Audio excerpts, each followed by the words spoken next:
It's just another day at the office for two biologists at the Pinnacles. It takes a special kind of person to go to work each day and actually look forward to rappelling off the side of a cliff. Gavin Emmons and Alacia Welsh downplay the danger, but not everyone is willing to dangle anywhere from 50 to 100 feet above terra firma to care for cliff-nesting raptors and endangered condors.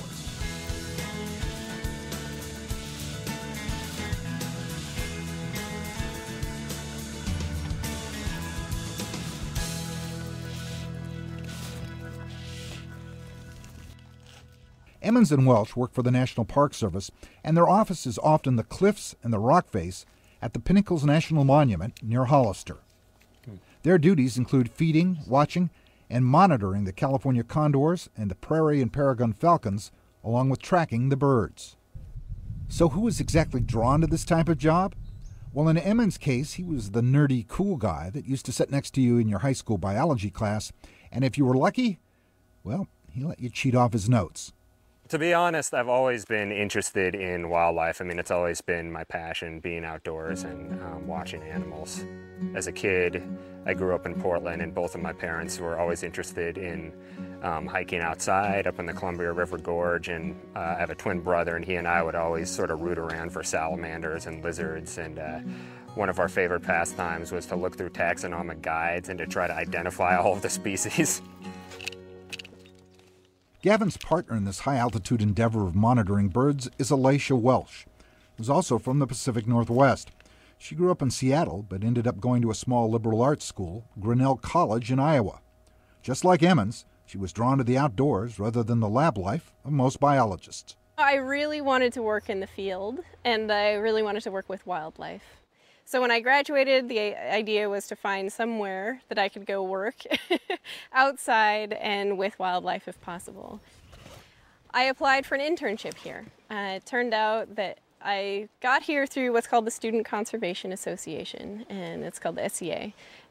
They do internships mainly with federal agencies around the country. So I had applied for that, looked at all sorts of different ones, and this one came up. I ended up actually working here with like habitat restoration and plants and things like that, but was also able to get in early with working with Gavin on the raptor monitoring program. So I was able to go out with him through the season, check out how you monitor raptors that are nesting. The Condor program at the Pinnacles plays a vital role in trying to save these magnificent birds. California condors are one of the most critically endangered bird species in the world. Back in the 1980s, they were down to just 22 birds, many of which were lost to lead poisoning because the birds are scavengers.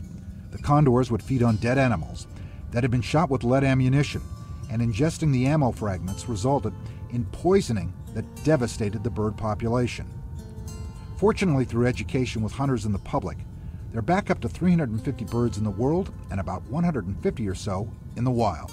We manage a release site for California condors. There's only 5 of those in the world right now, and what that means is we receive condors that are reared in captivity from zoos, and we put them in a flight pen and we acclimate them to the site, and then we track them as we release them out into the world. We've got many mature birds now. The total is 23, and we've got age groups within that. But the older ones help guide the younger ones out into the world and learn how to forage on their own. Condors are the largest land-soaring birds in North America, and they have a breathtaking 9.5-foot wingspan. That wingspan is a direct relationship to how far it can travel. It's really a soaring and gliding bird. It doesn't flap its wings for powered flight the way that a falcon would. It just thermals up. It finds columns of air that are rising from differential heating of the Earth's surface, and thermals up into the sky and then glides to another one, and also uses coastal winds on mountain ranges to get from point A to point B. So it can cover well over 100 miles in a day. The historic population covered even more when all the birds were wild prior to the captive breeding program. This brings us back to the duo of Emmons and Welsh and their willingness to defy gravity in pursuit of their work.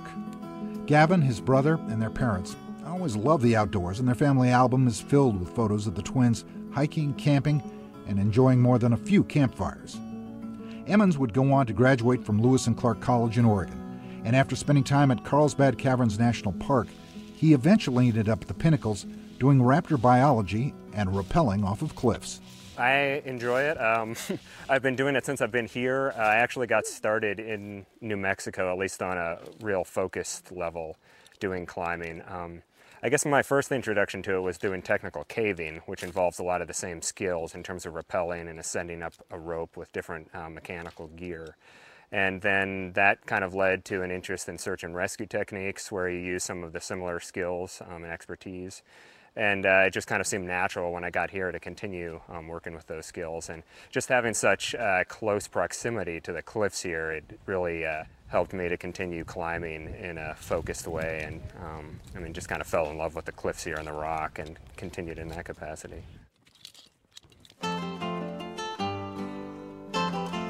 Alacia was also raised with a tremendous love of the outdoors and nature. From an early age, she was hiking and backpacking with her family and friends. She never lost her enthusiasm for being out in the wilderness and camping. That passion for nature continued through college, and eventually she started pushing herself by rock climbing. You know, I kind of got into it when I first started here at Pinnacles, which was 5.5 years ago.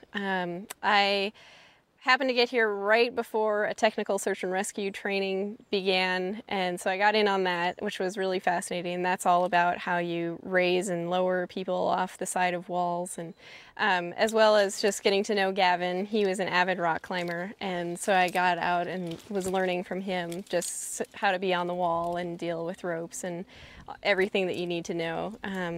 And then over the years, I've just continued to develop that and been really interested in being out there and doing this kind of work. Despite the fact that she loves what she's doing, Welsh is the first to admit at times rappelling down cliffs can get a little scary. I admit that I have definitely a bit of a fear of heights, especially right next to the edge. But as soon as I'm on rope, I really, you do know that you're going to be fine and that you're safe. It's just when you're off of everything and you're just walking along over to the edge, that's where I get kind of spooked. For some outsiders, Gavin probably has a dream job. That is, unless, of course, you're afraid of heights. I think that the job is challenging in a number of ways. In terms of monitoring raptors, a lot of people, when I'm up in the high peaks and visitors stop by, they say, wow, that just sounds exactly like the type of job I'd like to do. But the reality is that sometimes you only see birds, either nesting birds or territorial falcons, for a couple minutes. So you could be up there for 3 or 4 hours before you see birds. So really what keeps you going with it is that you love the birds and you're passionate about the wildlife. As for climbing, I mean, it does have some risk that's entailed in it. You just have to be very careful with the gear that you're using. You have to have a very good knowledge of how you set up anchors, proper skills for climbing, different techniques that you use. I mean, for me, I'm not particularly afraid of heights, so I don't have that feeling when I go over the edge. And I just love that feeling of centeredness that you get when you're in contact with the rock, and you're really forced to not think about anything else. And it's meditative for me. I really enjoy that. So if you're tired of life in an office or a cube, well, there are some exciting jobs out there. Just don't get your heart set on monitoring condors and falcons at the Pinnacles, because there are 2 people already there that are very happy with their jobs. Just being out here, being able to breathe in the clean air and to watch the animals on a daily basis, I mean, there's nothing better for me. I love it.